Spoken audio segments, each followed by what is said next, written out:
그리스도인이 해야 할 일들입니다. 그리스도인이 해야 할 일들. 사람은 마음에 감동을 주는 상황이 갑자기 발생하거나 웅장하고 아름다운 선율의 감동적인 음악이 들릴 때에도 소름이 돋는 것입니다. 이 음악이 너무 좋은 음악을 듣고 찬송가도 이렇게 딱 오면 몸이 막 축소하는 그런 것을 많이 느끼거든요. 그래서 소름이 돋는.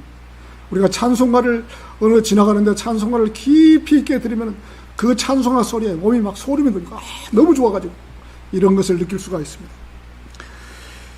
이 추위를 갑자기 느낄 때에도 몸은 열의 발산을 적게 하기 위해 피부에 면적을 줄이기 때문에 이 소름이 돋는 것입니다.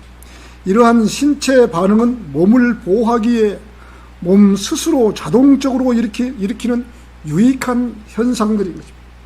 항상 성령 안에서 살아가는 그리스도인들도 자신을 마귀의 공격으로부터 보호하기 위해 매일 자연스럽게 나타나는 반응들이 있어야 합니다. 우리가 좋은 음악을 들으면 소름이 돋는 것처럼 그리스도인들도 반응이 있어야 합니다. 그것은 어떠한 상황에서도 기뻐하는 것이고 주님께 마음에서 우러나오는 찬양을 드리는 것입니다. 무슨 일에든 변치 않고 주님을 의지하여 그분께 기도드리는 것입니다. 작은 일에서부터 큰 일에 이르기까지 모든 일에 감사하는 생활을 하는 것입니다. 이것은 좋은 상황에 있든지 힘들고 어려운 상황에 있든지 자동적으로 나타나는 믿음의 반응이어야 합니다. 왜냐하면 이것은 주님께서 그분의 말씀에 기록하시어 영구불변의 목적으로 내리신 거룩한 명령들입니다. 우리는 항상 기뻐할 수 있는 믿음이 있어야 합니다. 우리는 쉬지 말고 기도할 수 있는 역량이 있어야 합니다. 어떤 일에도 감사할 줄 알아야 하는 것입니다. 이러한 것이 그리스도 예수 안에서 너희에 관한 하나님의 뜻이라고 한 것입니다. 그리스도인이 해야 할 일들, 첫 번째, 성경 말씀은 최종 권위이다. 우리에게는 생애 지침서인 성경이 있습니다. 가장 중요한 성경이 있는 것입니다. 변개되지 않는 성경이 우리 손에 주어진 것입니다. 이 성경이야말로 그리스도인은 가장 중요한 지침서가 되는 것입니다. 우리가 인생을 살아가는데 가장 소중한 것은 성경책이 될 것입니다. 우리가 이 세상에서 가장 중요한 것은 제가 볼 때는 성경책이 가장 중요한 것입니다. 이보다 더 중요한 것은 없다고 보는 것입니다. 이 성경은 우리 손에서 떨어져서도 안 되는 것입니다. 옆에 두고 있으면서도 보지를 않는다면 지혜를 구하지 못하고 살아가는 아주 나약한 인생으로 살아가야 하는 것입니다. 성경 말씀에는 인간이 살아갈 수 있는 그 어떤 것도 다 기록이 되어 있고 과거의 일과 미래의 일과 현실적인 모든 일이 총망라하였기에 이런 성경을 손에서 놓아서는 안 되는 것이 바로 성경책입니다. 사람들이 몰라서 그런 거예요. 세상에서 지혜를 구하고 싶으면 성경을 보면 되는 것입니다. 하나님께서 솔로몬 왕에게 필요한 것을 구하라고 할 때 솔로몬은 물질을 구하지 않고 지혜와 명철을 달라고 했던 것이기에 하나님께서 기뻐하시고 지혜를 한없이 부어주셨던 것입니다. 우리가 성경을 잘 몰라서 복받고 살기를 거절하고 있는 것입니다. 젊어서 성경을 능수능란하게 알았다면 하나님께서 복을 많이 받고 살 것인데, 그런데도 우리는 하나님의 말씀인 성경을 다른 삼류소설보다 못하게 생각하고 살았던 것입니다. 제가 젊어서 이러한 사실을 알았다면 그야말로 성경책을 수백 번, 수천 번 아마 봤을 것입니다. 하나님께 기도하고 사업을 하면서도 이 하나님을 더 알려고 노력을 하고 세상을 살았으면 하나님께 엄청난 복을 받고 살았을 텐데, 그런 사실을 인지하지 못하고 그저 성경책을 교회 갈 때 옆구리에 끼고 가든지 아니면 가방에 넣고 가서 하나님을 믿을 때 보는 그러한 책 정도로 알고 살아왔기 때문에 하나님의 복을 받지 못하고 그 복을 발로 차고 다니는 그러한 교인이 되어버렸던 것입니다. 지금 이러한 사실을 알고 난 이후에는 성경을 이렇게 푸대접하는 그러한 책이 아니었는데, 이러한 사실을 알지 못하고 살아왔던 지난날이 후회스럽고, 지난날을 돌이킬 수만 있다면 성경 말씀에 파묻혀 살아봤으면 하는 그런 마음이 저를 온통 감싸는 것입니다. 제가 이 사업을 하기 전에 성경 말씀을 더 많이 알았으면 하나님께서 그 사업에 더욱더 힘을 주고 번성해 주셔서 그 사업에 물질을 보내서 전 세계적으로 복음을 전하는데 아마 저를 들어섰을 거예요. 그런데 그런 사실을 잘 모르고 그냥 돈이 수십억이 몰리고 1년에 공사 금액이 최소한 100억에서 150억 정도가 공사를 하니까 90년도에 150억 정도 있으면 그때 인건비가 5천원이었으면 지금 얼마 됩니까? 한 3천억, 1년에 공사 금액이 한 3천억 됐을 거예요. 그런 공사를 하나님께서 제게 주셨는데 그러한 사실을 잘 모르고 그냥 하나님을 두려운 사실을 모르고 어떻게 보면 세상 돈만 벌려고 계속 하다 보니까 하나님께서 너는 그렇게 살면 안 돼 쳐버린 것이죠. 제가 이렇게 제 과거를 간증한다는 것은 정말 이건 해서는 안 되는 일인데 하도 제가 이렇게 성경을 정말 이렇게 봐야 되는데 너무 안타까워서 그렇게 제가 지금 사업을 잘하고 지금까지 전 세계적으로 인류 기업이 됐다고 해서 하나님과 무슨 상관이 있겠어요? 제가 어떤 근다고 해서 인생을 1000년이고 살고 만이고 살 수 있습니까? 그렇게 살 수가 없는 거예요. 기껏 해봐야 고생해봐야 인생은 70이요 강건하면 80밖에 못 사는 것이 인생. 정말 젊은 날을 그냥 허황되게 그냥 그런 물질을 바라보고 살았던 것이 너무 후회스러운 것이에요. 제 생각. 자, 저의 젊은 날 교회 갈 때는 TV에 놓여있던 성경을 툭툭 털어가지고 이렇게 툭툭 털고 먼지를 닦고 교회에 갔다 오면은 다시 또 TV에 올려놓고 그러한 치장품에 지나지 않았던 것입니다.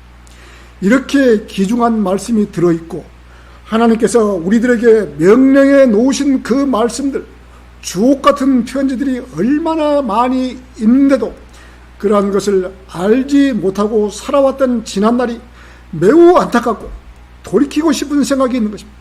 어떠한 책보다 성경보다 더 위에 있는 것은 없는 것입니다. 지금 우리 젊은 사람들은 이 사실을 잘 몰라요. 저 젊은 날하고 똑같이 지금 하는 거예요. 제가 걸어왔던 길을 다시 가는 거예요. 그래, 제가 걸어왔던 길이 그게 아니다 했으면은 돌이키면 되는데 그 돌이킨다는 것이 쉬운 일이 아니거든요. 꼭 인간은 꼭 해보고 나서 이게 아니었구나 이렇게 아는 것이 문제예요.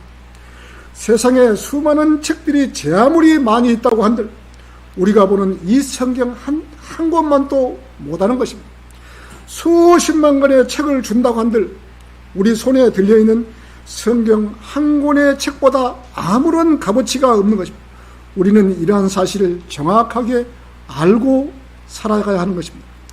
오늘 성경 본문 말씀과 데살로니가전서는 회심한 성도가 배우기에 가장 좋은 성경 말씀, 구원받은 성도들이 알고 가야 하는 책입니다.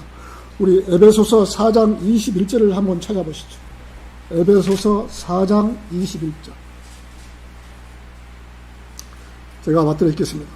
진리가 예수 안에 있는 바와 같이 과연 너희가 그에게서 듣고 또 그에 의하여 배워왔을진데 이전 행실에 관해서는 기만의 욕망에 따라 썩어진 옛사람을 벗어버리고 너희 생각의 영 안에서 새롭게 되어 하나님을 따라 의와 참된 거룩함 안에서 창조된 새 사람을 입으라고 하신 것입니다. 새 사람을 입으라고 하신 것입니다. 구원받기 이전의 행실은 우리가 모두 다 버려야만 하는 것입니다. 구원받기 이전의 행실은 기만의 욕망에 따라 썩어진 옛사람을 벗어버리고 생각의 영 안에서 새롭게 되어 의와 참된 거룩함 안에서 창조된 새 사람을 입으라고 명령하십니다. 그리스도인이 구원받고 난 이후에는 육신은 아무런 변화가 없지만 우리의 영은 많은 변화가 있는 것입니다. 지난날에 구원받지 못했던 시절의 생활로 돌아갈 수는 없는 것입니다. 돌아가려고 해도 우리 자신들이 그런 일들을 용서하지 못하는 부분이 지금 우리가 성경을 이렇게 알고 하나님을 알고 정말 하나님께서 이렇게 된다는 사실을 알고 다시 어떻게 우리가 지난날의 과거로 돌아갈 수가 있겠습니까? 돌아가지 못하는 것입니다. 그래서 구원받은 사람이 죄에 거할 수가 없는 것입니다. 전혀 죄에 거하지 않는다고 말할 수는 없지만 그래도 지난날처럼 막무가내로 세상을 살지 못하는 것입니다. 제 같은 경우에는 베드로전서 4장 3절을 너무나 좋아하는 구조, 몇 번 이야기도 했습니다만 너무 좋아하다 보니까 우리가 음란과 이 정욕과 술 취함과 방탕과 연락과 해모스러운 우상 숭배를 행하여 이방인의 뜻을 행한 것은 지난날의 생활로 충분하도다. 우리가 지금 우리 나이를 먹은 사람들은 아마 지난날의 생활로 아마 충분할 겁니다. 더 이상 그렇게 세상에 빠지지 않더라도 지난날의 생활로 아주 충분하게 살아왔던 것입니다. 이제 다시 그런 생활로 다시 돌아갈 수는 없는 것입니다. 구원받은 성도는 누구나 저와 같은 경험을 했을 것입니다. 우리가 하나님의 말씀으로 구원을 받고 다시금 세상에 빠져서 허우적될 수는 없는 것입니다. 어떻게 해서 세상에 빠져나왔는데 다시금 제약된 세상으로 돌아갈 수 없는 것입니다. 오늘 본문 말씀 14절에서는 형제들아 너에게 권고하노니 무질서한 자를 훈계하며 낙담한 자를 위로하고 약한 자들을 붙들어주며 모든 사람에게 오래 참으라. 주의하여 아무에게도 악을 악으로 갚지 말고 오히려 너희들 자신들 가운데서 모든 사람에게 선한 것을 항상 따르라고 말씀하십니다. 지금 이 시대에 하나님의 바른 말씀을 믿고 정확하게 살고 싶은 마음이 있는 사람도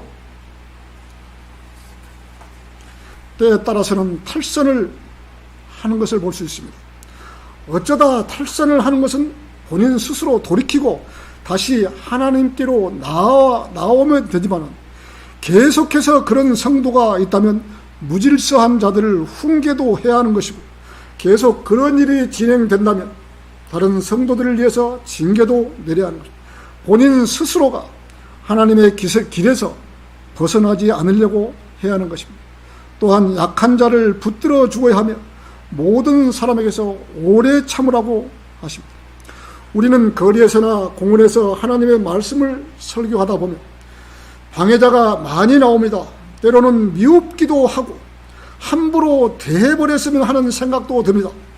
그러나 우리는 그렇게 살지는 말아야 합니다.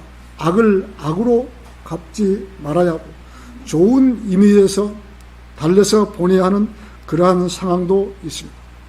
거리에서 설교하면 술 취한 사람들이나 노숙자들은 하나님의 말씀을 전하는 사람들이 그렇게 쉽게 보이는가 봐요. 제가 제일 처음에 이 성경대로 믿는 교회 한 20년 전이죠. 서울역에 구령을 하고 설교를 나갔는데 술 취한 사람들이 어떻게나 많은지 보통 술 취한 사람 노숙자가 한두 명이 수십 명 몇십 명이 다 깔려있는 거예요. 야, 이렇게 사람이 많냐 보면은 전부 노숙자예요.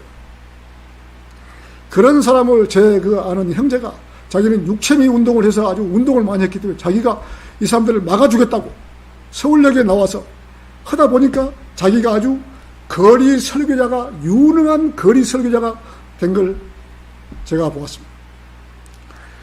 많은 교회에서 전도를 하고 있는데 방해를 하면 의례껏 돈을 주는 버릇이 있기 때문에 이 노숙자들에게 돈을 주는 버릇이 있기 때문에 이 사람들이 돈을 주지는 않을까 하고 행패를 부리는 것입니다.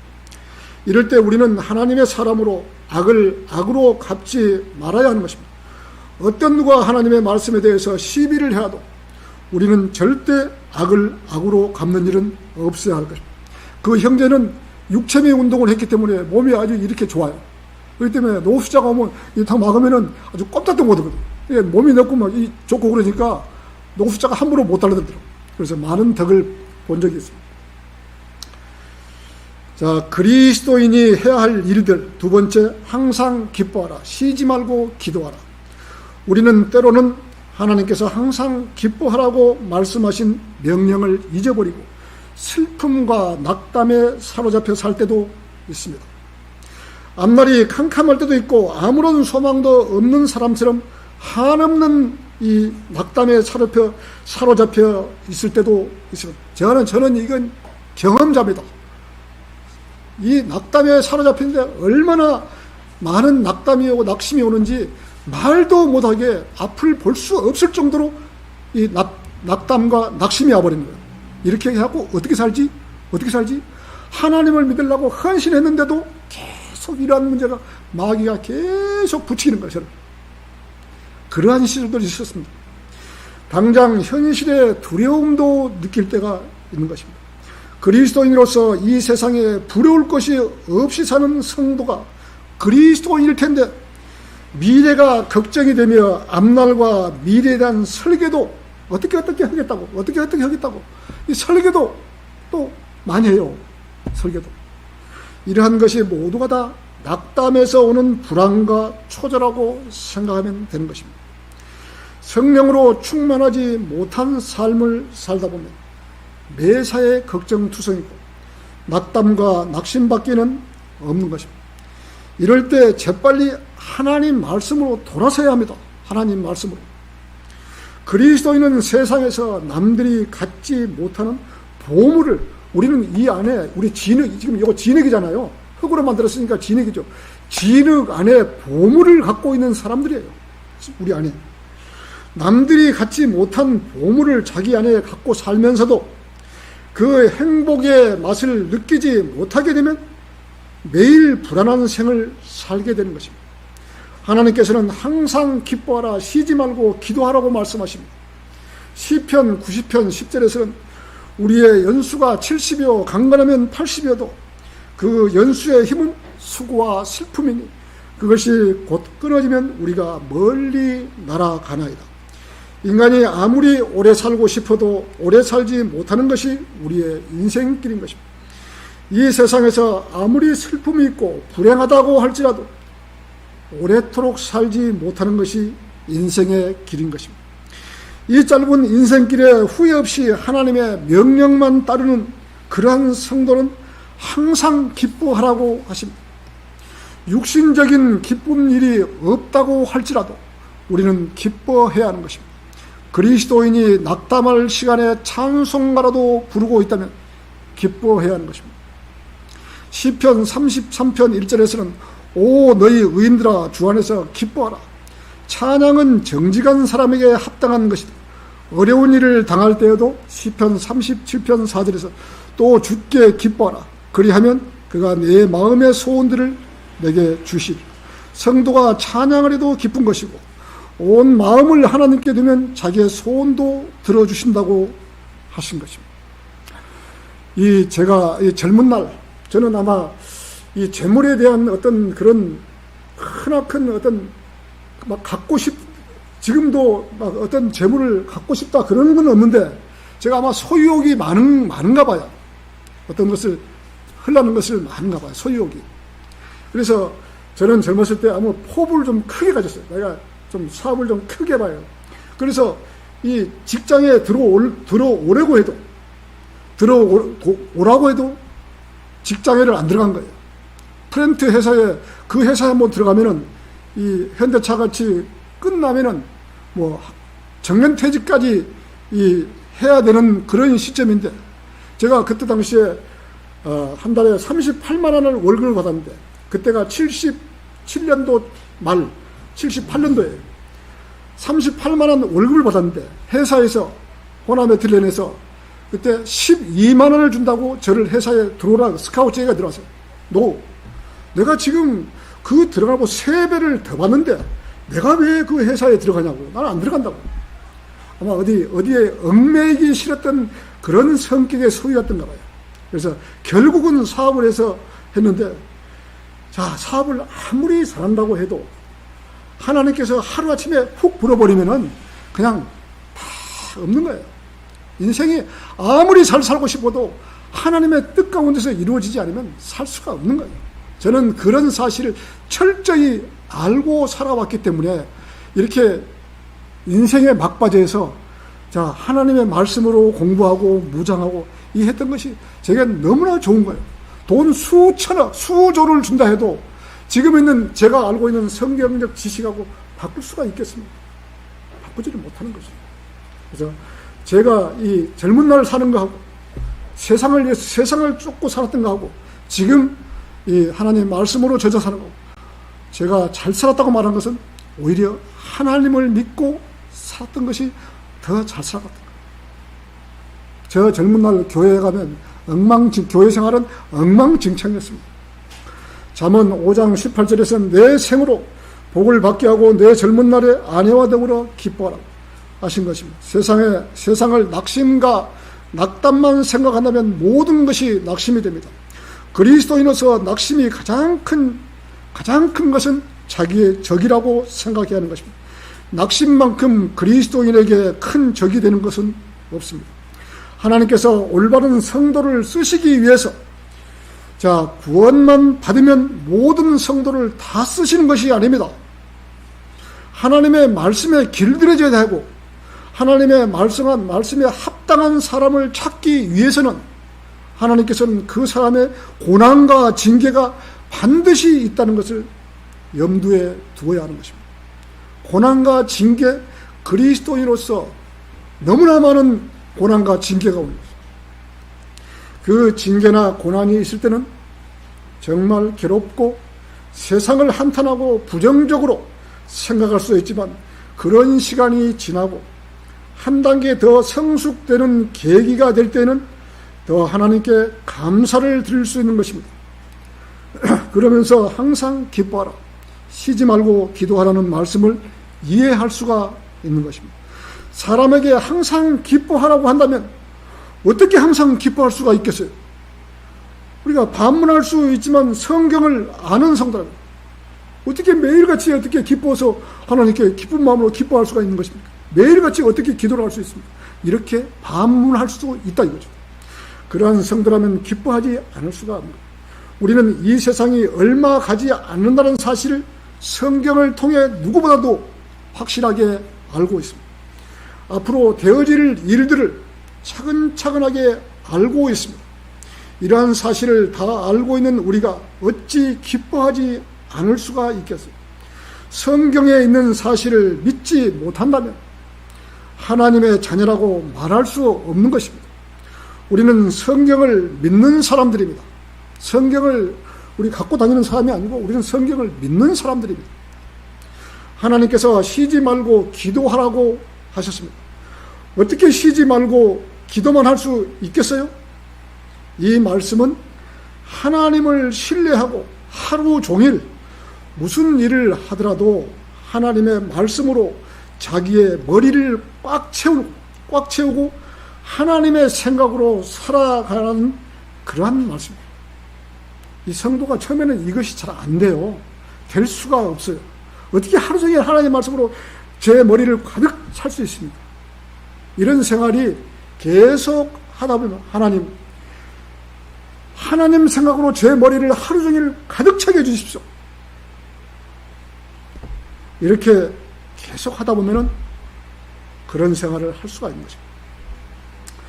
하루 종일 하나님과 교제할 수 있고 하나님께 묻고 어떻게 했으면 좋겠습니까? 라고 이렇게 하다 보면은 매사에 이런 마음으로 살아가는 성도가 쉬지 않고 기도하는 성도들입니다. 어떻게 하루 종일 그렇게 할 수 있냐고 반문하시겠지만 성령으로 충만한 생활을 하다 보면 그렇게 길들여지는 것입니다. 그래서 성경 말씀도 암송하고 찬양도 하면서 주님을 영화롭게 하는 성도가 항상 기뻐하는 성도이고 쉬지 말고 기도하는 성도입니다. 자기에게 재산이 많이 있고 하나님께 기도할 일이 별로 없는 사람은 하나님과 동행하는 것이 조금은 어려울 수도 있는 것입니다. 돈이 많으니까 돈 사면 되는 것이고 어렵고 하면 돈 달라고 막 기도를 하는데 너무나 부유한 생활하다 보면 힘든 거거든요. 그래서 돈이 많다고 하나님을 못 믿는 것이 아니고 마음이 가난해야 돼요. 마음이 가난해요. 그러나 사람은 자기 마음이 어떻게 정하는가가 관건이 될 수 있습니다. 제 아무리 돈이 많다고 해도 마음이 가난한 자는 항상 뭔가가 부족한 것이 있기 때문에 하나님을 찾게 되어 있는 것이다. 오늘 본문 말씀 18절에서는 모든 일에 감사하라. 이것은 그리스도 예수 안에서 너희에 관한 하나님의 선물이라.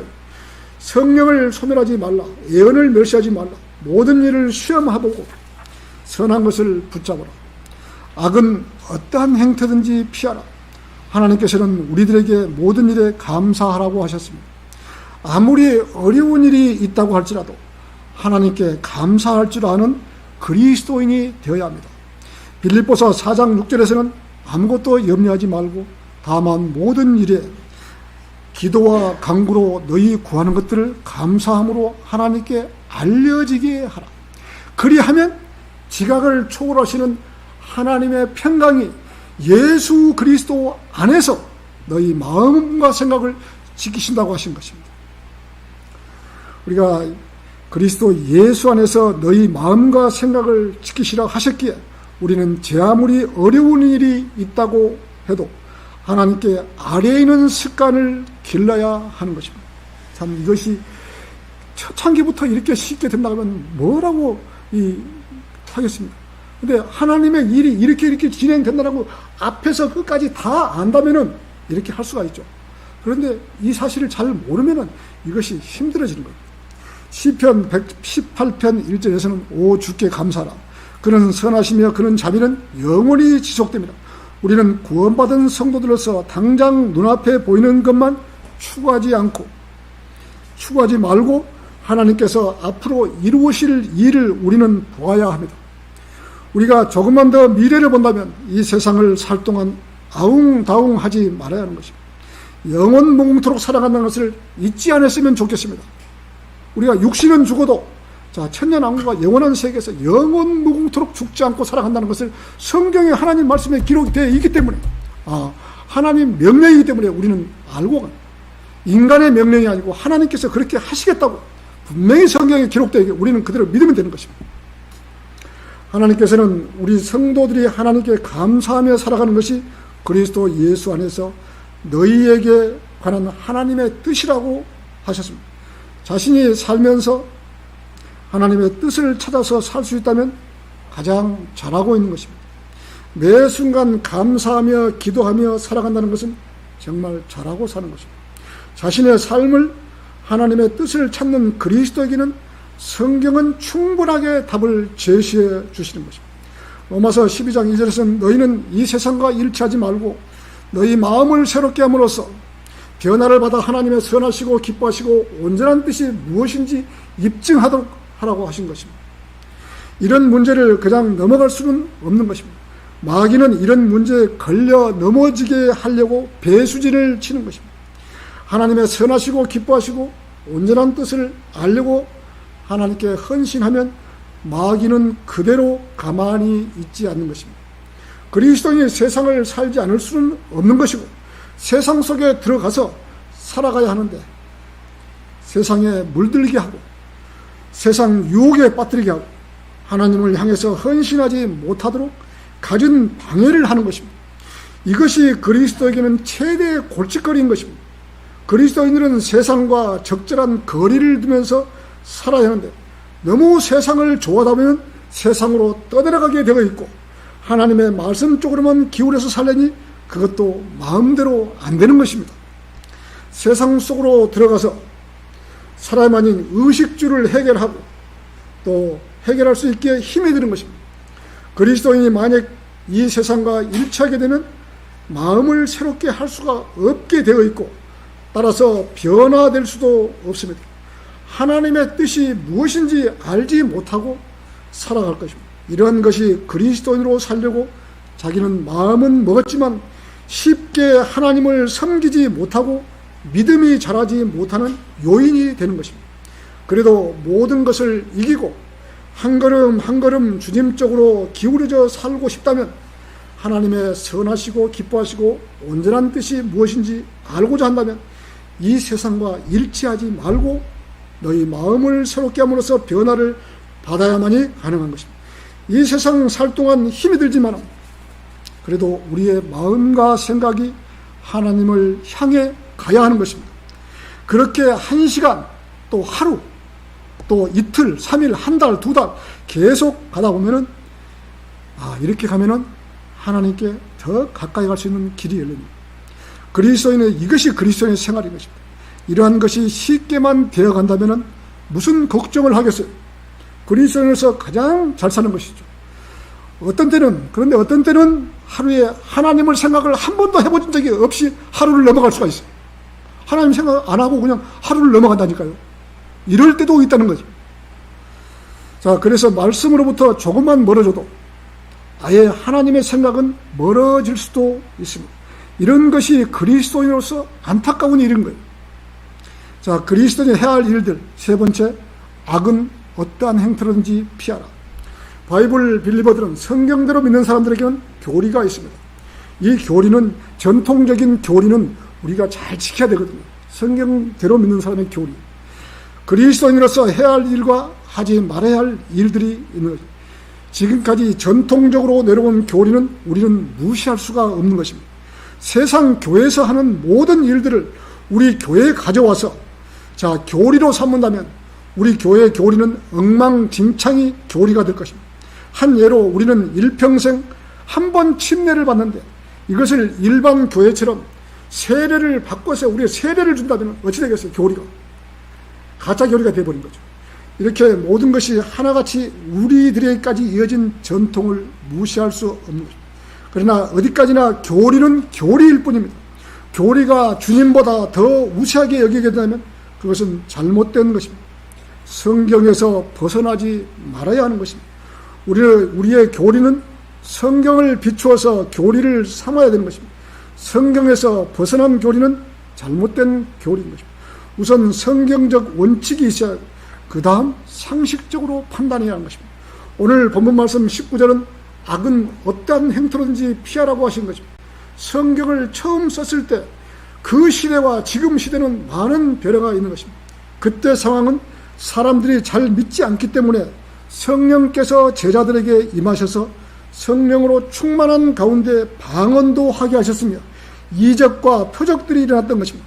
지금 방언이라고 하면 일반 교회에서 말하는 그런 방언이 아니에요. 방언은 우리가 천안역에서 거리 설교하는 것처럼 그것이 방언이에요. 예언이고 방언이에요. 랄랄라 세세세 하는 것이 방언이 아니에요.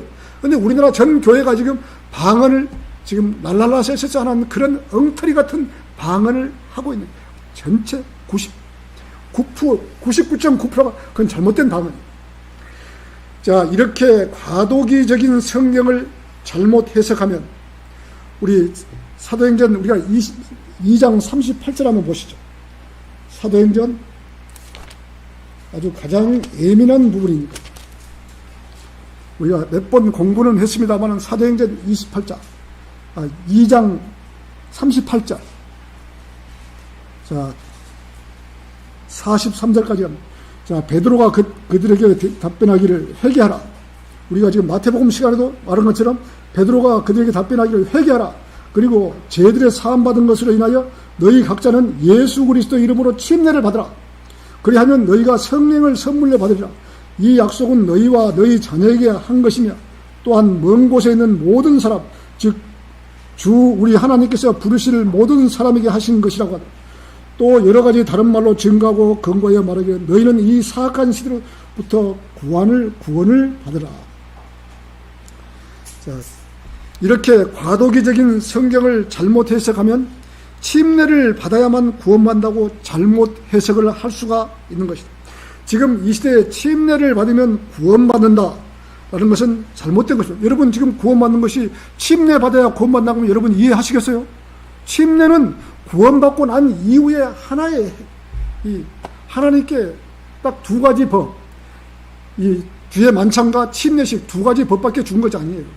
근데 침례를 한다고 해서 구원받는 거 아니잖아요.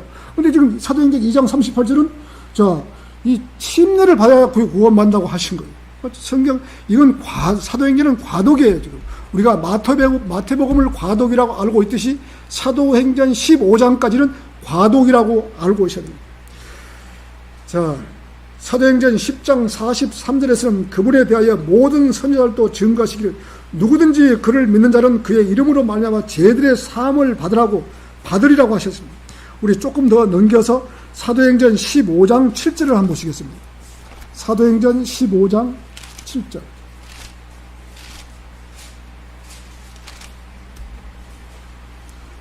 자, 이 제자들이 지금 이렇게 지금 회의를 해서 지금 한 거예요. 자, 많은 논의가 있은 후에 베드로가 일어나서 그들에게 말하기를, 형제 여러분, 당신들이 아는 대로 하나님께서 오래전부터 우리 가운데 행하시어 나의 입을 통하여 이방인들의 복음의 말씀을 듣고 믿게 하셨느니라. 마음을 아시는 하나님께서 우리에게 행하신 것 마찬가지로 그들에게도 증거하시어 성령을 주셨으며, 우리와 그들 사이에 어떤 차이도, 유대인과 이방인 사이에 어떤 차이도 두지 아니하였으니 믿음으로 그들의 마음을 정결케 하셨느니라. 자, 그런데 이제 너희가 어찌하여 하나님을 시험하여 우리의 조상이나 우리도 감당할 수 없었던 멍에를 제자들의 멍에에 걸려가느냐. 우리는 주 예수 그리스도의 은혜로 구원받는 것을 믿으며, 은혜로. 자, 그들도 마찬가지다.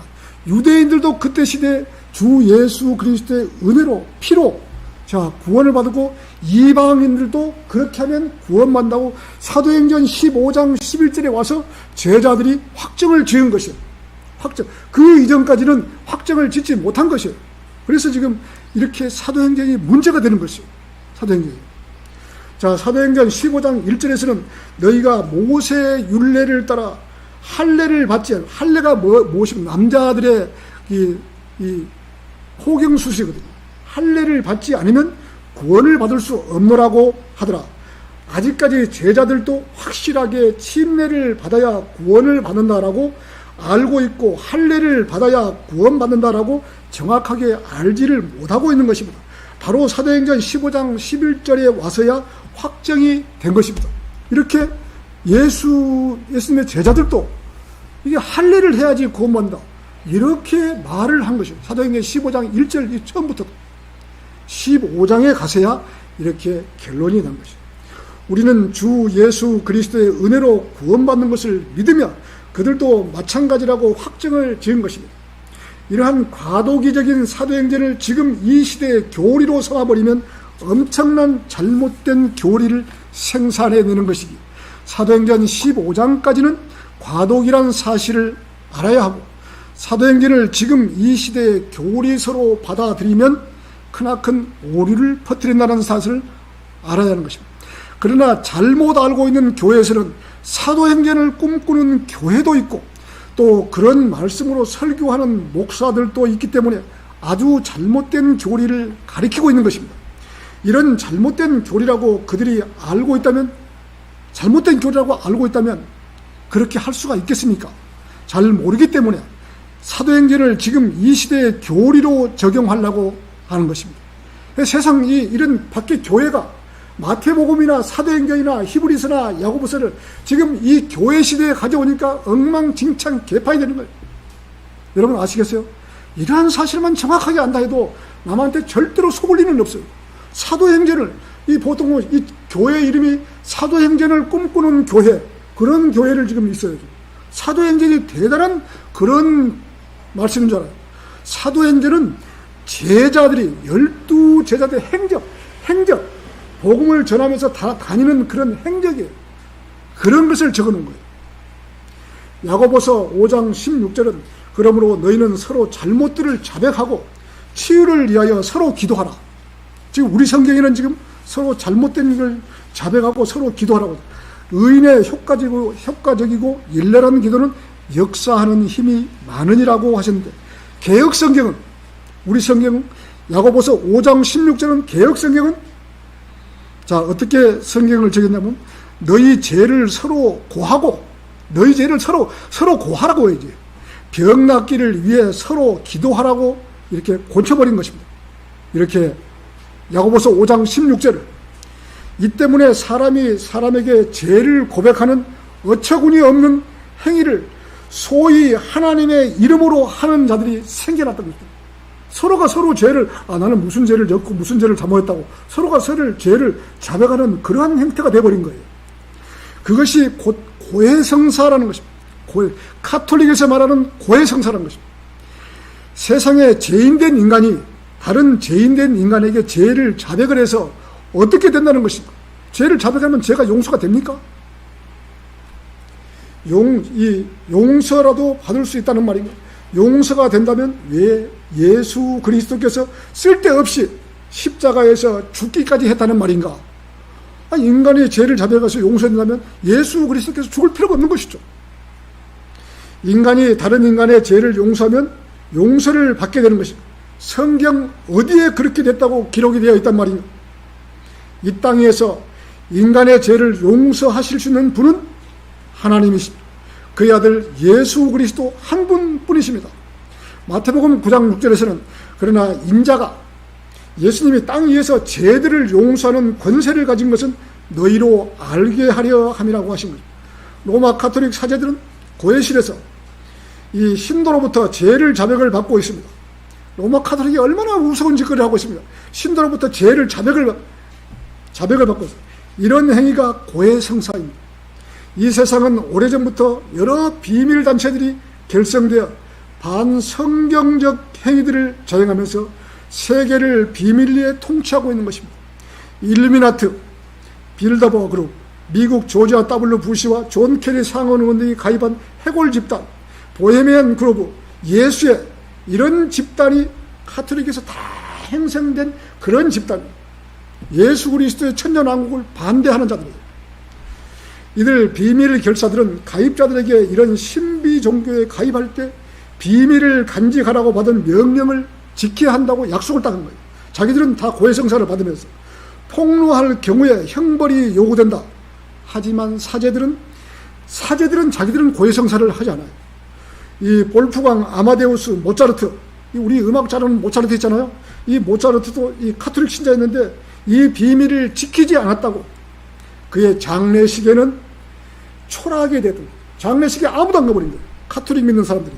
장례 마차를 따르는 것은 그의 모차르트 개 한 마리가 장례식 마차를 따라가는 사람은 아무도 없고 그 정도로 무시를 해버려요. 폭로했다고.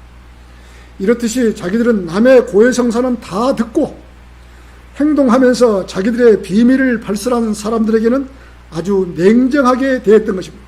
이것이 가톨릭의 고해성사인 것입니다. 지금도 이런 고해성사에 속고 있는 사람들이 부지기수인 것입니다. 우리나라 대통령, 김대중 대통령, 문재인 모두가 다 가톨릭 신자였던 것입니다.